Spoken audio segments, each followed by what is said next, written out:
যশোর সরকারি Michael Madhusudan M college ছাত্রদলের উদ্যোগে পবিত্র মাহে রমজান উপলক্ষে দোয়া ও ইফতার মাহফিল অনুষ্ঠিত হয়েছে। বৃহস্পতিবার কলেজটির মধুমঞ্চের সামনে এই ইফতার মাহফিলের আয়োজন করা হয়।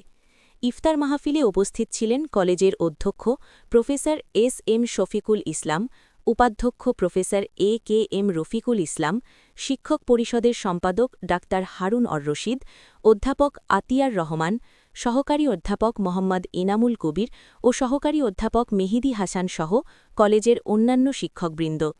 এছাড়া উপস্থিত ছিলেন যশোর জেলা বিএনপির সাংগঠনিক সম্পাদক ইঞ্জিনিয়ার রবিউল ইসলাম, যশোর জেলা ছাত্রদলের সভাপতি ওমর ফারুক তারেক, সাধারণ সম্পাদক কামরুজ্জামান বাপ্পি, সাংগঠনিক সম্পাদক শাহানেওয়াজ ইমরান, যুগ্ম সাধারণ সম্পাদক সাদ্দাম হোসেন। এ সময় নগর ছাত্রদলের আহ্বায়ক সুমন রেজা ও সদস্য সচিব মাসুদ কায়সার ইস্তিক সহ জেলা, উপজেলা ও কলেজ পর্যায়ের বিভিন্ন পর্যায়ের ছাত্রদল নেতাকর্মীরা উপস্থিত ছিলেন। অনুষ্ঠানে দেশ ও জাতির কল্যাণ কামনা করে দোয়া পরিচালনা করেন এম কলেজ কেন্দ্রীয় মসজিদের ইমাম মাওলানা আমজাদ হোসেন। ডেস্ক রিপোর্ট রাজিয়া সুলতানা বৃষ্টি, টেকবিট।